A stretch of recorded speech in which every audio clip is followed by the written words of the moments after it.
Hello, welcome to Fo's Journey. I'm Fozia. How are you guys doing? Hope that all is well. How are you? How are you carrying on with this fall weather?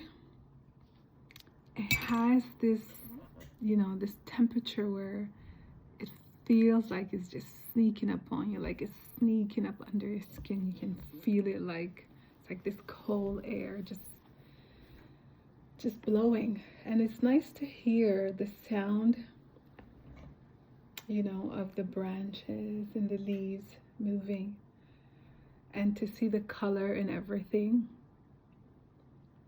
But if you're not careful, that cold air just kind of like it's like having goosebumps. All your fine hair just sticking up. So you have to make sure that you are dressed for it. You have your hat on. You have your scarf. Just make yourself prepared.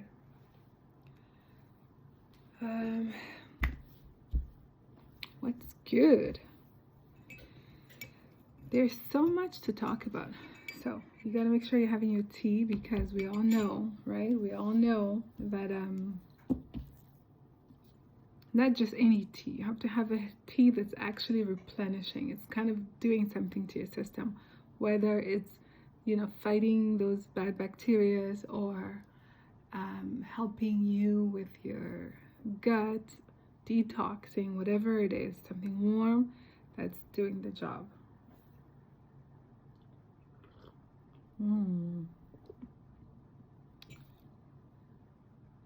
Let's do 3 conscious breaths before we start yapping away.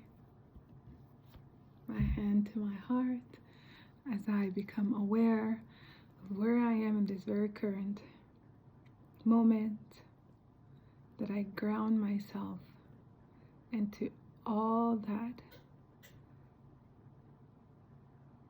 flows through divine God's power and creation, as I ground and root myself into this experience that I am taking part in, as I become more and more fully aware of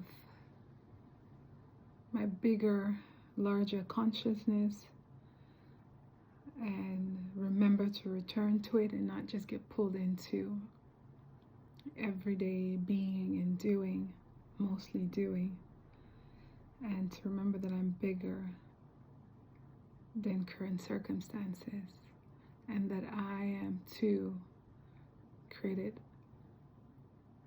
through divine power, divine light, that I am light, that I am divine power, that I am. So 3 conscious breath.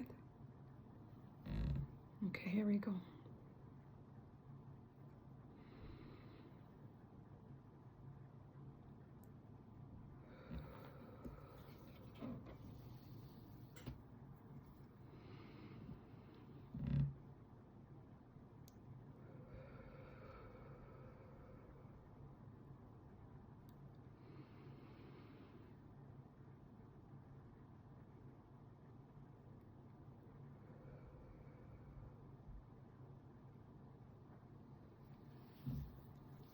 Hello there. Hopefully the angle of the phone is doing me justice.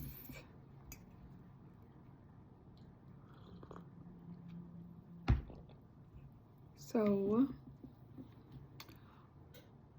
I think I am often so pulled into this reality of this 3D reality, this reality of doing and doing and doing and pursuing and so on, that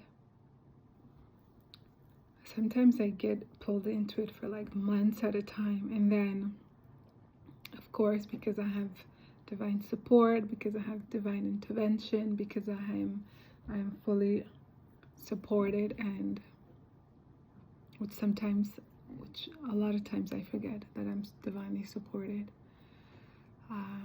I get pulled into this what I call the soap opera of this 3D experience. And then I start seeing other beings as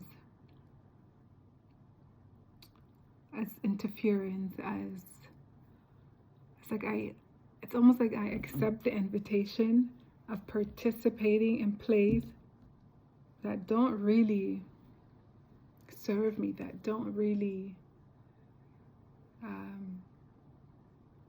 that it's almost like it's almost like you're hiding away. Like, am I hiding away? You know, God, are you hiding me somewhere? Imagine you step into a shop and you go into this shop. You're just supposed to browse, look around, and you find yourself staying there. It's almost like that kids movie where they go into this casino, and in the casino they're giving people these drinks, and these drinks makes you like hypnotized or whatever, and they forget that how long they've been there, so they think that they've only been there for a few hours, but it's been years. So it almost feels like that way. You step into these simulated rooms or spaces, and then you participate past the time that you're supposed to be participating. And so I'm actually not sure if it requires courage or bravery or both or one of the same to really just refuse to look at things that way, refuse to get pulled into like this what is it called, this action movie that's taking place. Like if you can just go into the space and say, catch it and say, this is not for me, and be able to like just get yourself out of there. But because this part of the reality that we've created says that I need such and such tools to build the life that I'm trying to experience in this space, then I must go ahead and participate. Like I'm trying to sort this out in my mind, because I think I've reached the point where I've said this many times, but I don't know. I feel like this time is the time where I'm like, I don't want to do this anymore. I don't want to play this like this false reality of stepping into these different rooms, and like maybe I haven't found rooms that I'm like, when I step into, I the tea's releasing all of this flame that's causing my voice to sound different, which I don't mind, because I like releasing what needs to be transformed and released out of my body. Yeah, maybe I have not yet found a space or a room that I can step into where I'm creating the life and experience that I want, right? And so until then, it's almost like, trying this out and overstaying. Like, that when they say you overstayed your welcome, that's what it feels like when I come out of these spaces. And I am capable of changing my mindset to go into that same space with a different awareness and to have a different experience, because I've done that before. And I feel like this is not the solution for the current experience that I'm having. I feel like it's going to require a literal change, right? Because there is this thing where you can't just always say, okay, well, this is not pleasing to me, let me change it. Like sometimes you have to grow your capabilities, you have to grow in a sense of like, if I wanted to stay in this space, I could. It's that I'm choosing not to because it does not serve me. So there's a difference between not being able to tolerate something, whether it could be difficult, whether it could be not very challenging or creative, compared to not having the ability to stay in that space and to grow regardless. So it's not that. And just hang in there with me.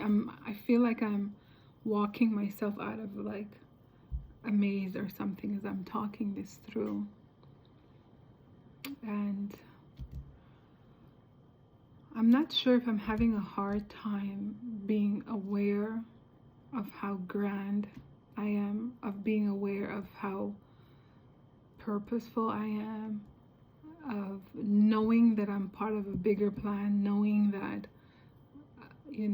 that I'm not just this body, that I'm more than that, and yet being in this space, I feel like those who have arrived at this understanding where they're not in resistance to the truth and can still have the truth and experience this 3D experience. I feel like if they are teaching it and I'm hearing it, maybe I'm not yet ready to receive it, or there's a connecting factor that's missing.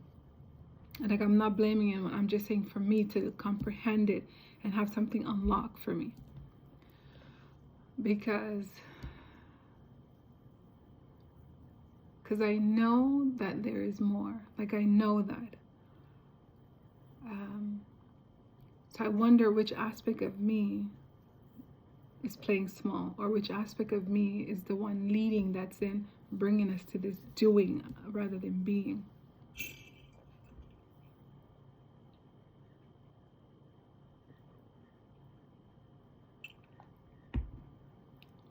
And maybe it goes back to, if I were to fully accept my magnificence, if I were to fully accept it, is there a fear that comes with that? Is there an associated fear of loss? And loss of what sort? And because sometimes when you know something, you can't unknow it. So maybe that's what it is. Like, you can fit back into a small little box or fit into a safe space. Maybe it goes back to safety again. And so, yeah, I'm just trying to spread my wings. I'm trying to release me from this narrative, this definition that I've assigned on myself. And what does it look like to step out of this false narrative? What does it look like? It's something that I have to really allow myself to ask and be able to like sit and answer.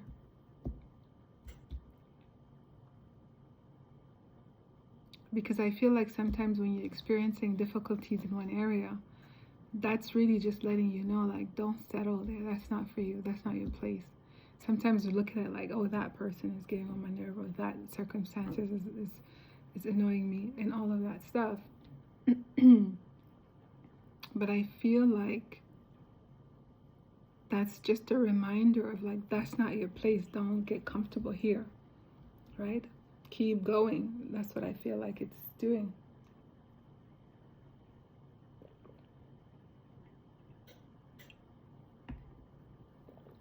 And I guess to keep going, like, which way?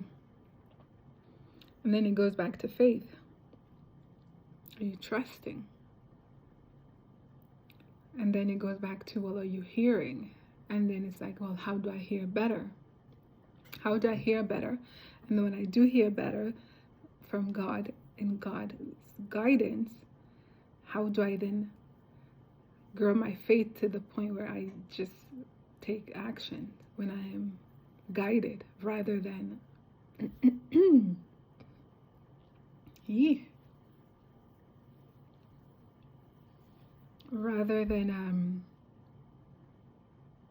hesitate or don't move out of fear. I feel like, why is it that I feel so like all these different sensations?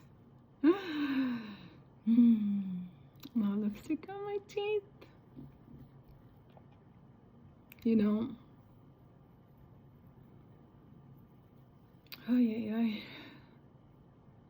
I have come so far from who I used to think I was. And maybe that chapter is closing. Maybe that door is closing behind me. And maybe I haven't become fully aware of this woman. Voice, what are you doing?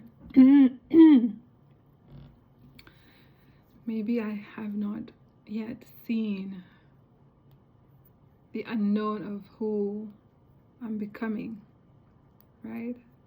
Because I've created this me with all my past experiences.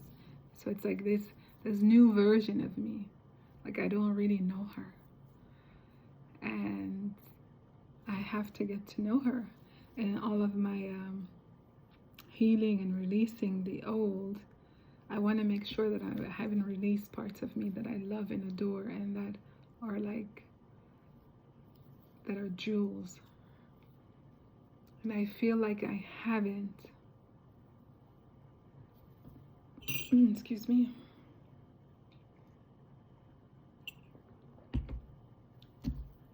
But who is this?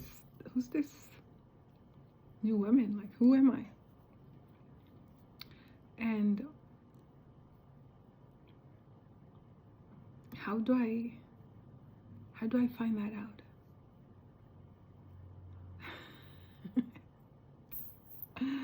How do I find that out? Like, who am I? Because I could tell you who I was, but who am I? Who am I? Who am I?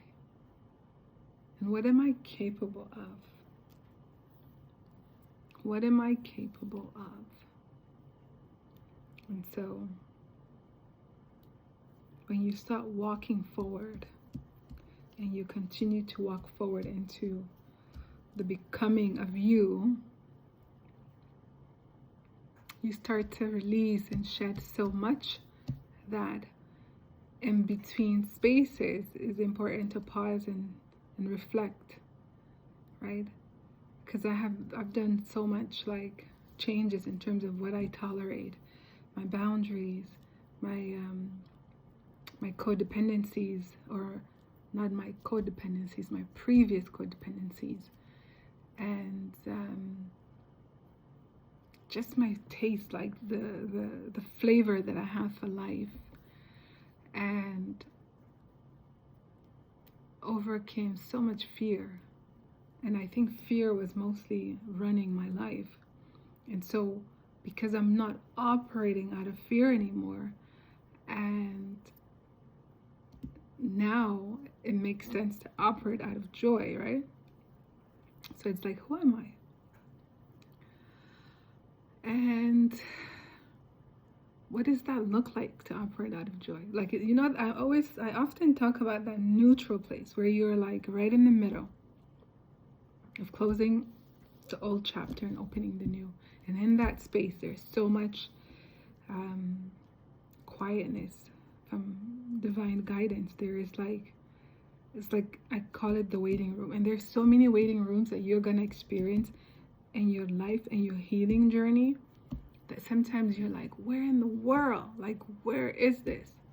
So I feel like I'm literally in that in-between place where, and sometimes it requires a tower moment so that I could see the next, so that I could see, it's almost like there's a wall there, and the tower moment is like breaking that wall so you can see what's on the other side. So it's like waiting for that demolition to happen so you can be like, oh, now I see it, you know? And sometimes you just got to take a few more steps before you can see over the hill and be like, oh yeah, this is it.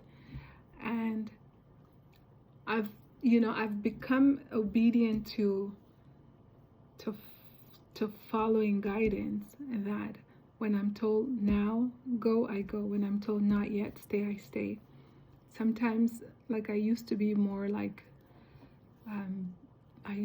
stubborn. I'm like, why question it all the time? This is difficult, or this is not fun, or this is unnecessary. But I've learned to kind of like shake it off and get back out there again and be present. Imagine shaking off, like, whatever is the experience that you're having, that you're not liking. And you can't distract yourself with things. You can't soothe with certain things. You just got to show up and be present. You got to be present, and especially if coping with like distractions and stuff like that was the method I used before, which I know is not healthy, so I don't use it, right? So needing to be present enough to say,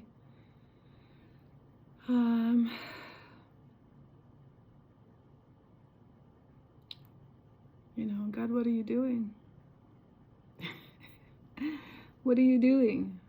And I don't know about you guys, but I feel like God moves a lot in silence in my life. Like, I don't get a lot of updates in terms of like, this is what we're doing, go here, go there. I get like, be still. Or I get like imagine you want to take a step somewhere and you're like, you feel this pause or this stop that you get that says, not yet. And so you sit back down, not yet. And then you stay, not yet. And it's like, oh, only if I knew when. And sometimes it feels like what it feels like right now, where it's like, have you ever gone to the doctor and you are in the main waiting room, and then they call you in to the doctor's office, but the doctor is not there yet? You have to continue waiting there too. Do you know what I mean? And you're like, you take me from one waiting space to another waiting space. That's what this feels like. But the second waiting space is much closer, because you know that being in the second waiting room, you're that much closer to the experience, the next experience. So that's what it feels like. It's almost like it's not yet showing itself, this next stage, but I know that I am in a waiting space, but it's not the previous waiting space, because there is a previous waiting space where you're supposed to have interactions with people as they come and go. You're supposed to be in a certain space so you can hear something, see something, all of that. But then when you're removed from that larger group of people where you're all waiting for whatever reason, and then you're put in a separate space where now you're waiting by yourself, at least you have this confirmation that I am closer, and I no longer have to be in a space where I have to wait while experiencing other people's experiences. Or it's almost like having to not necessarily tolerate, but the fact that you have to be present means you can't escape stuff that are happening around you, no matter who is experiencing it. You're still having second, third hand experience. And so it's like you constantly have to find the joy in that. You have to constantly find, even if it's not a joy in it, the neutralness, right? Because you don't have to be happy about it, but you don't have to be sad about it. So to find that place where you're just not really being, like you're not being fazed by it. You're just in this, aware of where you are, aware of who you are, aware of what you're experiencing, what you're feeling, your sensations, seeing what's happening around you, but you're not pulled into it. And at the same time, you're not being like pulled by what you're feeling, whether it's frustration, whether it's tired of waiting, whether it's uncertainty, whether it's like impatient, or like you get to yourself to the space where you become aware that yes, I am waiting in this space with a lot of other people, and yes, I may not want to be there, and I'm conscious of that, but I'm gonna choose to just release it and have an acceptance around the fact that I don't know what it means to wait here, or even if I know what it means to wait here, I am just going to still allow myself to be present and accept that I'm waiting. And then to be moved into a waiting space where you are all by yourself, I feel like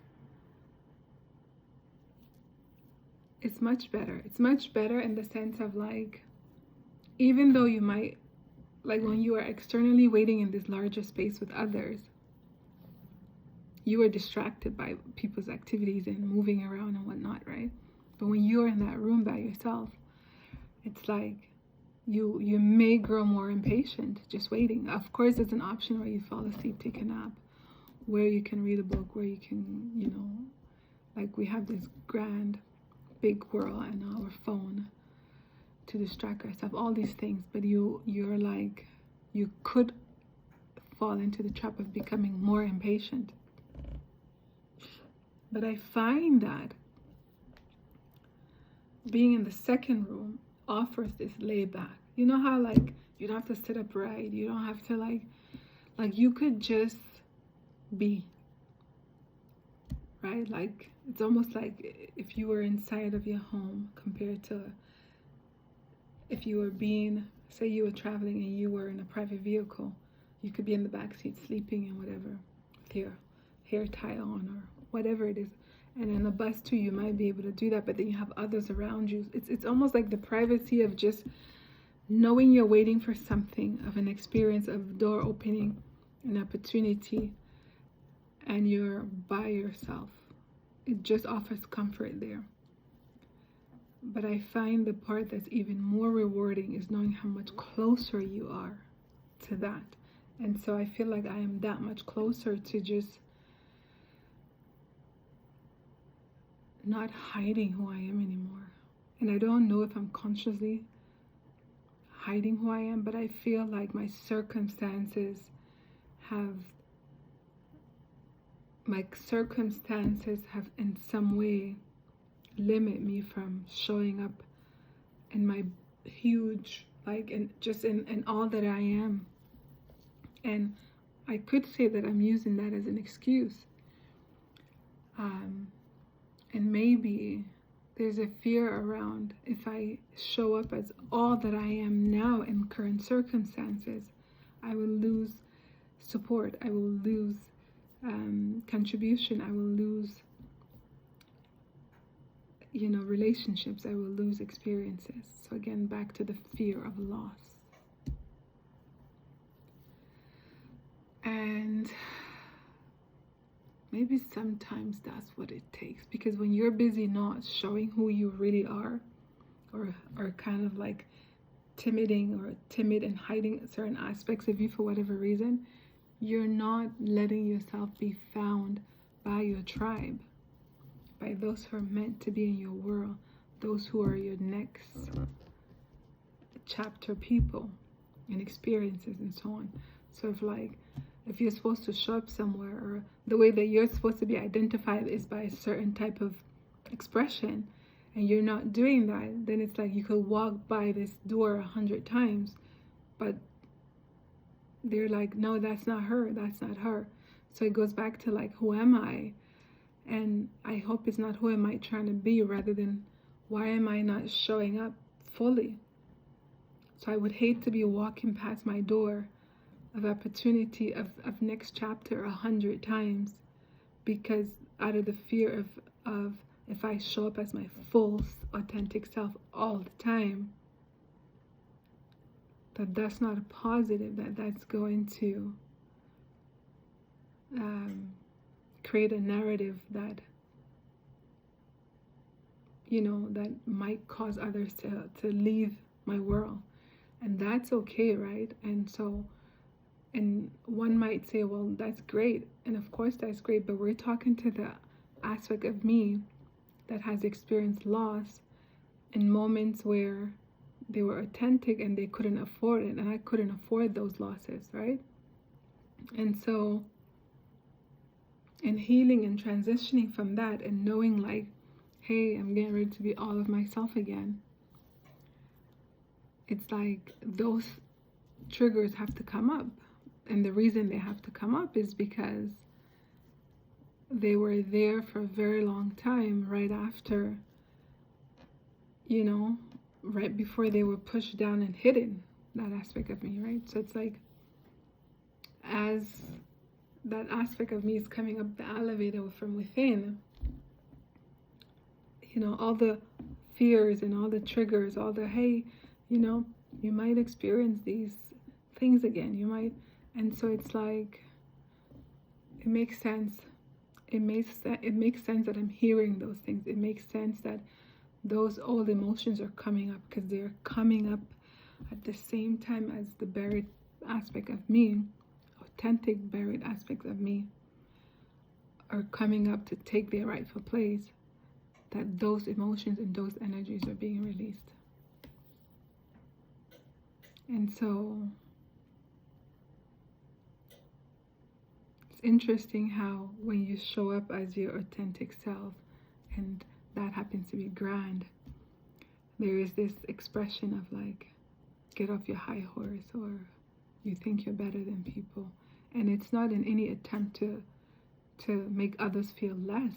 It's just, it triggers those insecurities within people, where they think that if you're standing tall in who you are, and just by being that, and it's not even taking action, just being that confident, authentic you, as it triggers people, they want you to hide that, because they don't want it to trigger within them the authentic self to come up either, because they're afraid of what could happen to that authentic self. So that's why it was buried. So letting myself stand in my authenticity will trigger others to lash out in ways that I may not like, which means I need to do a better shielding of my energy field, because it will trigger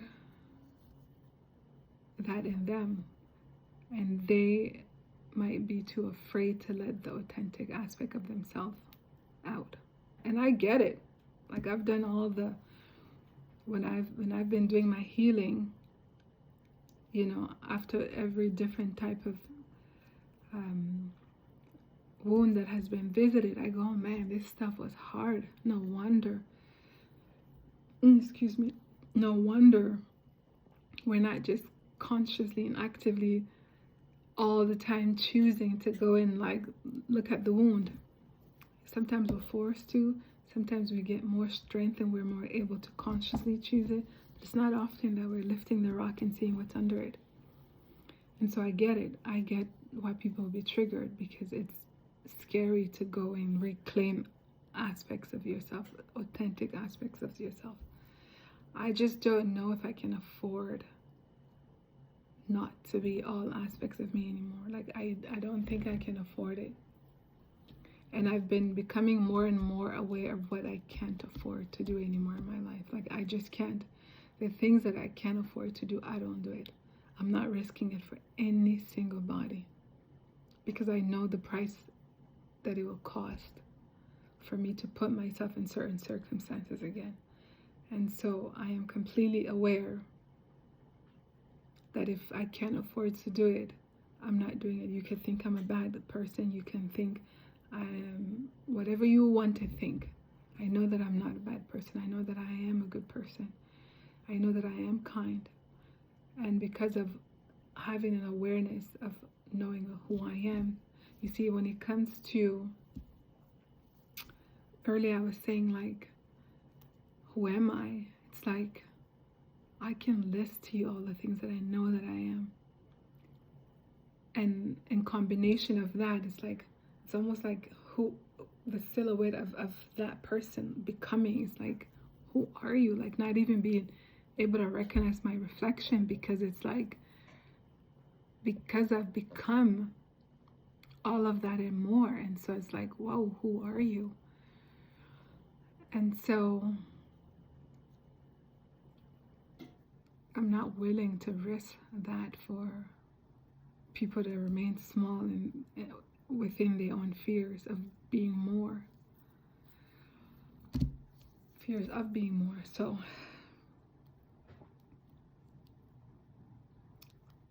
it's like, I just hear, I'm just gonna have to do it. I'm just gonna have to do it. Just gonna have to be me. You know, you could always tell the temperature of the room okay, based on your tea or your hot beverage. Like I've drank maybe almost 2/3, and the remainder is like now warm. I'm like, what's warm? What is warm? I need it to be hot. Hot. And I don't do microwaves. I do it once in 100 years, and I shouldn't be doing it. And I'm exaggerating when I say once in 100 years, but I mean like it might be like 2,000 meals before I might use a microwave once. But whew, focus, right?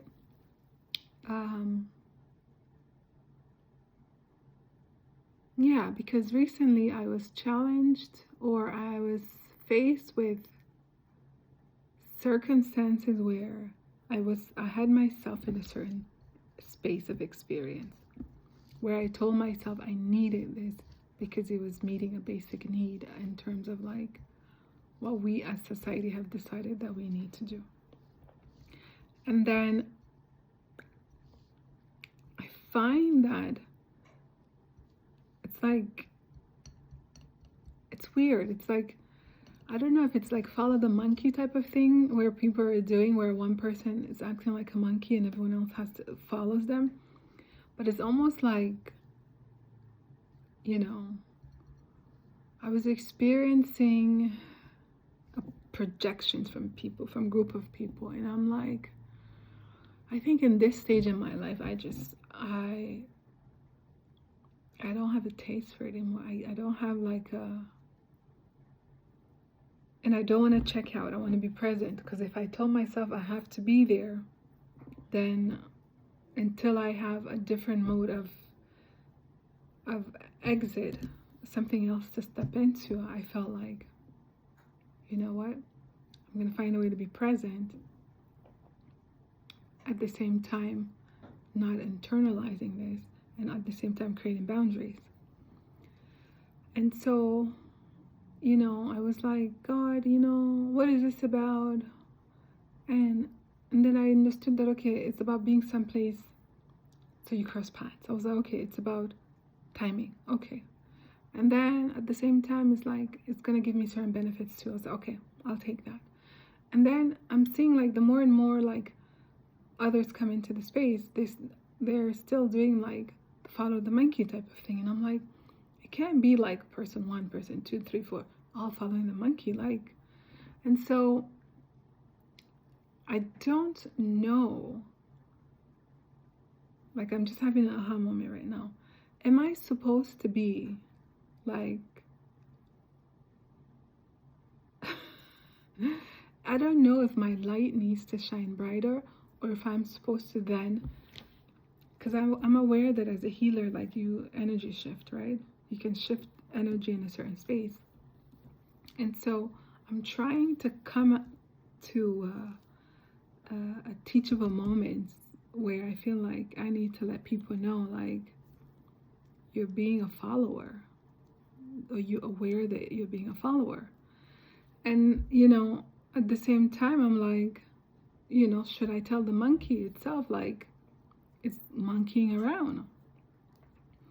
Or am I supposed to, like, just observe, right? And maybe the fact that I'm being triggered and not observing is what I need to work on. And so I'm like, all right, God, you know. And then I feel like I went from being in the waiting room with people to now I'm in a space waiting by myself.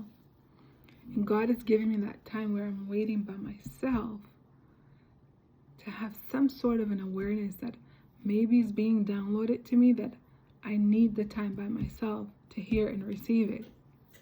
Because I need to change this narrative, this perception that I'm telling myself that I need this in order to have that, right? And this goes back to this. Sometimes I feel like I'm pronouncing words, and when I watch my videos back, it's like, what word did you say? It's like a tongue twister. And so I feel like I understand it's the reality of this whole human experience is not just about those things that we said they are about. I know that. but I have not yet become aware of how to use the truth of what I know this experience is about to have the kind of experience I want to have, right? Like, I know the truth of this experience, but how do I bridge that to creating and manifesting experiences that I want to enjoy and take part in? So this is where I am with that. It's like, okay, God, I know this, I know that, I know what you're saying, but how do I bridge it? How do I bridge it into rather what I want to experience instead of what I have been experiencing, which is no longer, like, I can't, I know I can't use oxymoron, la la la la. I would rather, so now, does that mean that I need to become more courageous and just create it? Would that then look like to others like I'm being irresponsible? And because sometimes people say based on where you are in your life, you can take certain risks, but that's not fair. Like, what if you've arrived to a certain stage in your life and then became courageous, or became like, your back is against the wall and you're like, I'm gonna take this risk, like, and then imagine if you're being told, well, someone at your stage cannot take those type of risks. What do you mean? Like, so you have to be very careful of who you give your ears to as well, no matter if it seems like it's a slight conversation or it's a slight remark. You gotta catch it and you gotta cancel it and just, that's not my truth. And so, yeah, that's not my truth. I am becoming aware of what I would like to do. This is my answer to myself. I am becoming more and more aware of what it is that I would like to do, and what it is that I would like to experience, and what it is that I desire to experience. I am becoming more and more and more aware of what is it that I desire to experience in this journey. Yeah, so I'm gonna take more courage and stay more present in my authentic self in all aspects of me, in all situations and circumstances, because sometimes we run back in and hide depending on the circumstance. I'm not going to run back in and hide. I'm going to stand up tall. I am going to stand up tall. I'm not going to hide because of what you think I should look like, or what you think I should express myself as, or how I should come across. I'm going to stand tall, and I'm going to figure this out. This next chapter, I don't know what it's going to look like, but I'm going to create it. I'm going to imagine what it's going to look like. You know what? That's actually not true that I don't know what it looks like. I actually know very much what it looks like. I've visioned it. I have visioned it. I have visioned it. I have visioned it. I know exactly what it's going to look like. And I have to boldly step into it. I need to feel the fear and do it anyways. I need to take a leap of faith in myself.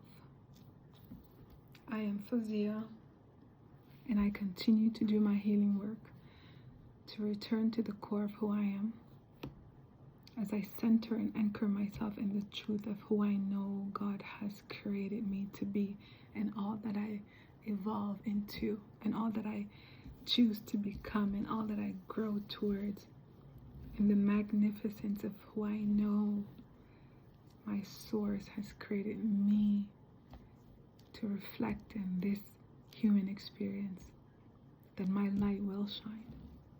then my voice will be heard and that I will be seen to serve God's divine purpose. I will not shrink and hide,